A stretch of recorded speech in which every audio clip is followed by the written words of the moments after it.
Pakipaliwanag po ang kahulugan o anong nangyayari sa isang coastal uplift. Okay, so yung coastal uplift is the upward movement of a portion of the coastline or seafloor caused by a strong earthquake like what happened last June 8. Sa kasong ito, may mga dating nakalubog na areas tulad ng coral reefs at reef flats na naging exposed pagkatapos po ng lindol. Mahalagang maintindihan ng ating mga kababayan na ang ganitong proseso ay bahagi ng long-term geological evolution ng Pilipinas. So if makikita natin, marami sa ating mga bundok ay may mga limestones. Sa Baguio, may limestones. So yung mga limestones, nanggaling po yan sa dagat.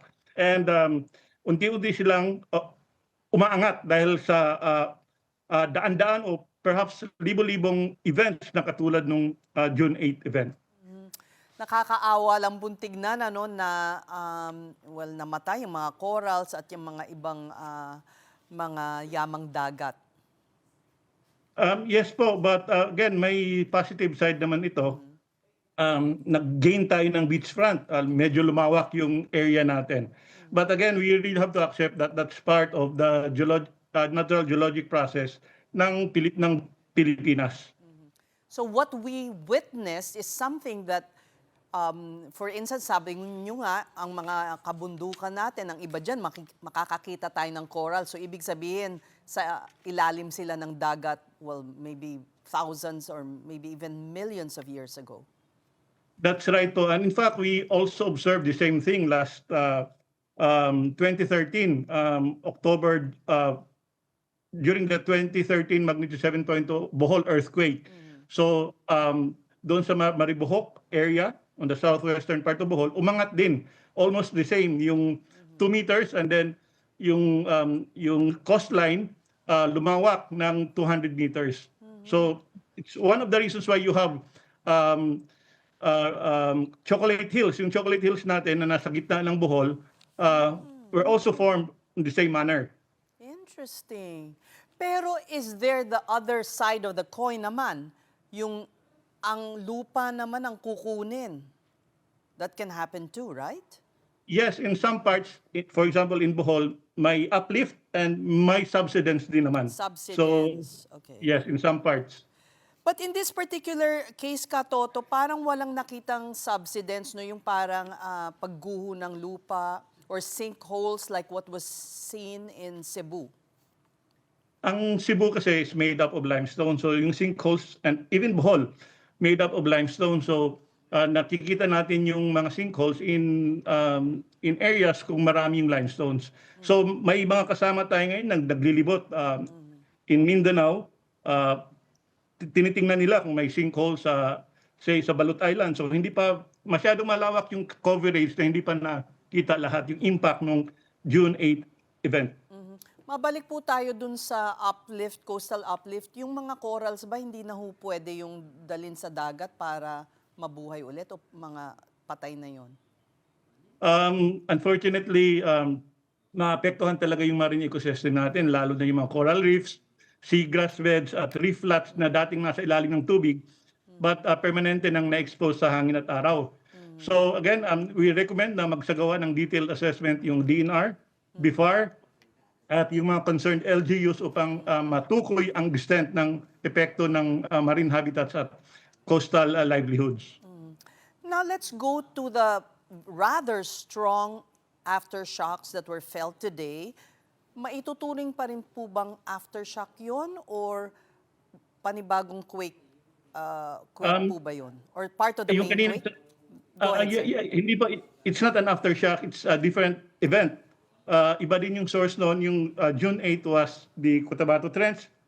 Yung kanina, magnitude 6.2, was generated by the Philippine Trench. So magkaiba po yan, and it's 250 kilometers away from, yung epicenters ng dalawa is 250 kilometers yung distance. So hindi po sila connected. It's not an aftershock, it's a separate earthquake pala.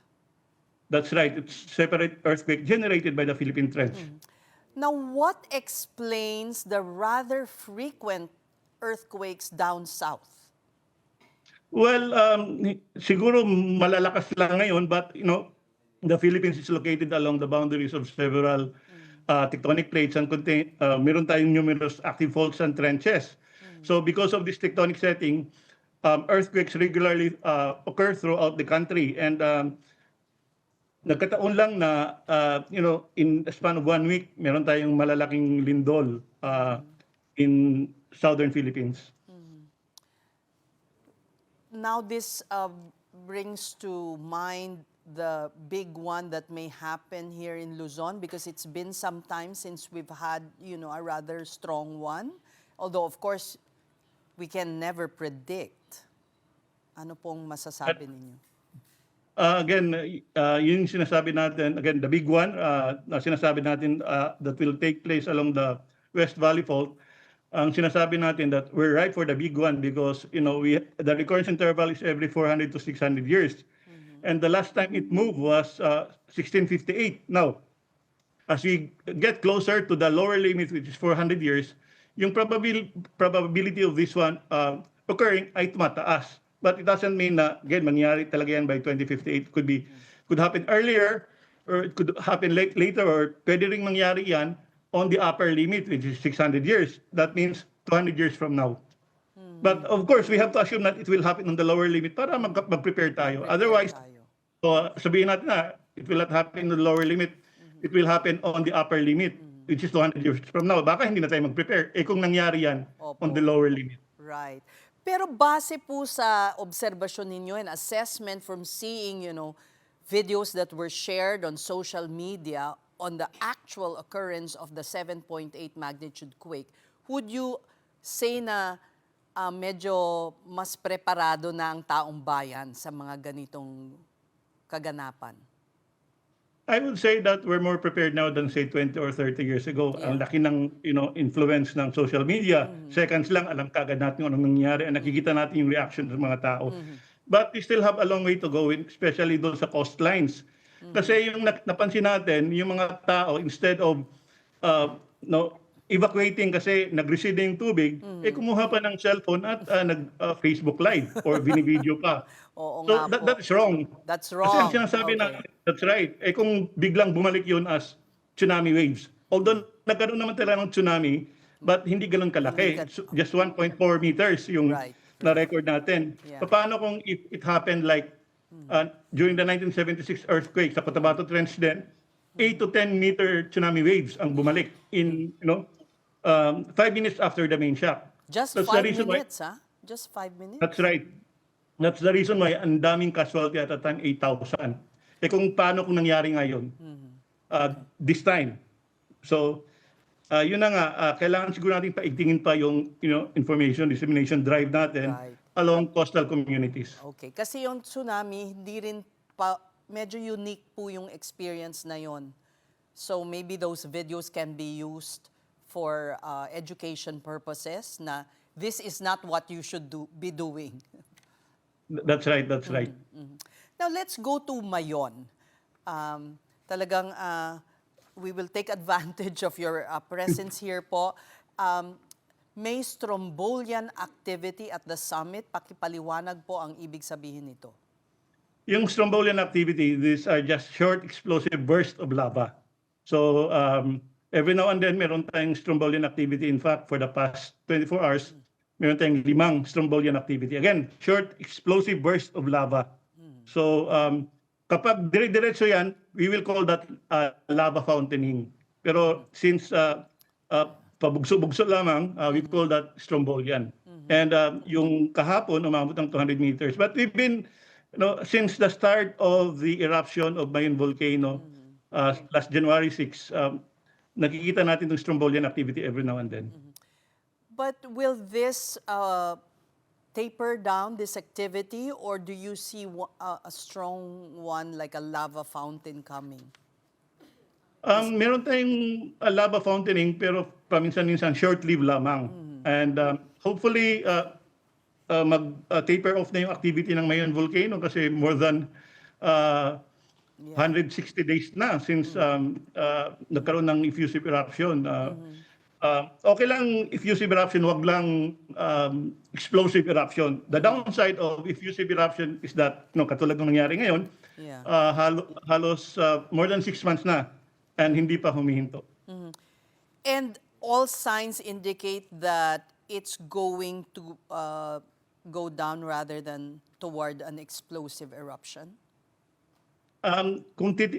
This is following the 2023 template. So right now, ang nakita natin, effusive eruption pa rin. Kapag dumadami na yung, kapag nagmeron na tayong lava fountaining na sustained, yun na yung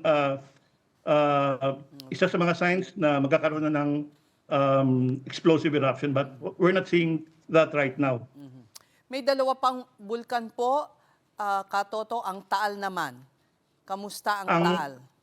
Ang Taal volcano for the past 24 hours nakapagtala tayo ng 2 volcanic earthquakes. And right now, nasa alert level 1 pa rin yung Taal volcano. So meaning there's a low level of unrest.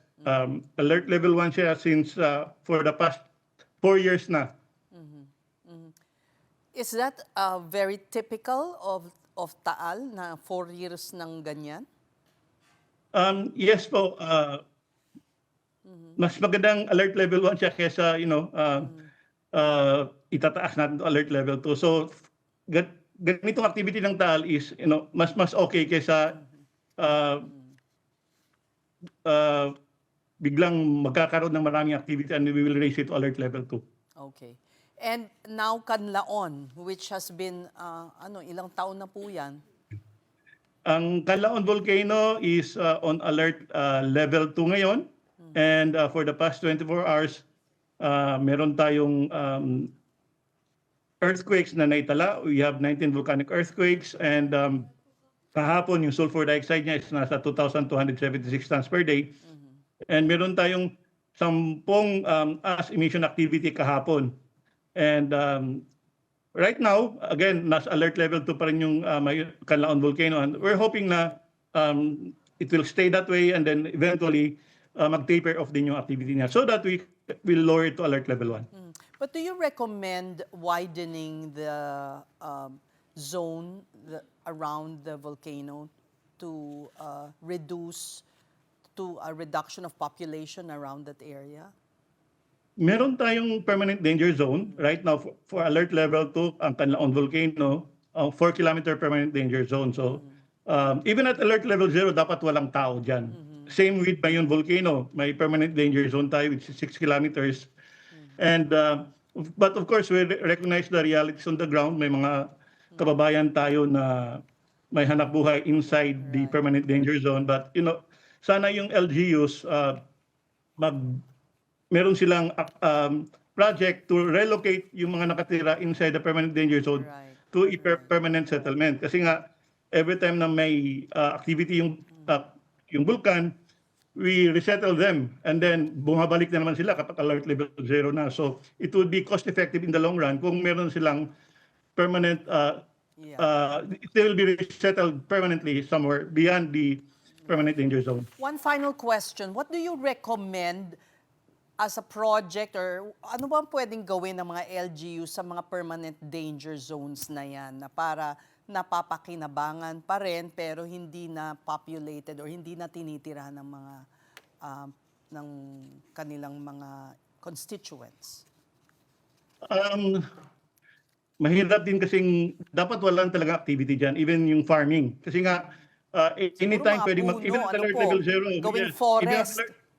That's right. Even at alert level 0, pwede magkaroon ng phreatic eruption. Yung phreatic eruption, wala po tayong dyan. We cannot predict when it will happen. So ang mangyari niyan, kapag may tao, like, even if, say, temporary lamang, and nagkaroon ng phreatic eruption, baka po maging casualty sila. So dapat talaga i-abandon na yung area na yan. Forested na lang. That's right, that's right. Nakakatulong pa mag-emit ng oxygen. We thank you so much for enlightening us with your very clear explanations.